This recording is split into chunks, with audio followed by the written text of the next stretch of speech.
আপনারা কি জানেন এই আধুনিক যুগেও পৃথিবীতে এমন একটি জাতি আছে যারা বাইরের জগৎ দেখেনি, আর কেউ তাদের কাছে গেলে তীর ধনুক দিয়ে তাকে হত্যা করা হয়। এটা কোনো সিনেমার গল্প নয়, এটা বাস্তব। আর এই জাতি বাস করে আন্দামান দ্বীপপুঞ্জের ঠিক মাঝখানে, নর্থ সেন্টিনেল দ্বীপে। তাদের বলা হয় সেন্টিনেলিজ।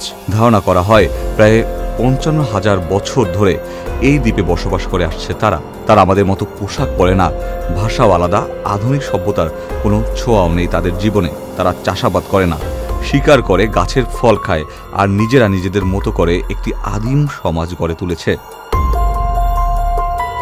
এই জনগোষ্ঠীর সবচেয়ে ভয়ঙ্কর দিক হচ্ছে তারা বাইরের কাউকে কাছে আসতে দেয় না। কেউ কাছাকাছি গেলেই তারা তীর ধনুক দিয়ে আক্রমণ করে।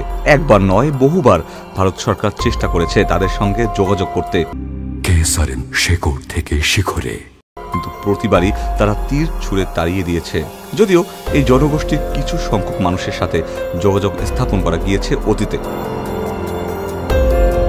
2018 সালে একজন খ্রিস্টান মিশনারি জন অ্যালেন চাও গিয়েছিলেন এই দ্বীপে ঈশ্বরের বাণী পৌঁছাতে, কিন্তু সেন্টিনেলিজরা তার এই ভালোবাসা গ্রহণ করেনি। তিনি দ্বীপে পা রেখে নিহত হন। তার মরদেহ আজও উদ্ধার করা যায়নি, কারণ কেউ দ্বীপে ঢুকতে পারে না।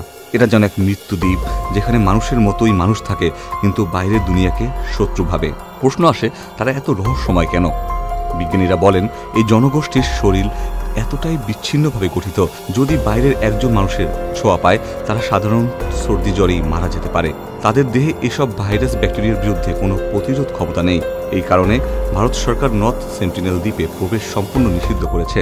এমনকি তাদের কোনো ছবি তোলা, ভিডিও করা বা কাছাকাছি যাওয়াও আইনের চোখে অপরাধ। হয়তো এই সেন্টিনেলিজরাই প্রমাণ করে দেয় সভ্যতা মানেই মোবাইল আর বিল্ডিং নয়। সভ্যতা হতে পারে নিজের মতো বেঁচে থাকা, নিজের পৃথিবীতে। Ikhtiyar Ferdous, channel I.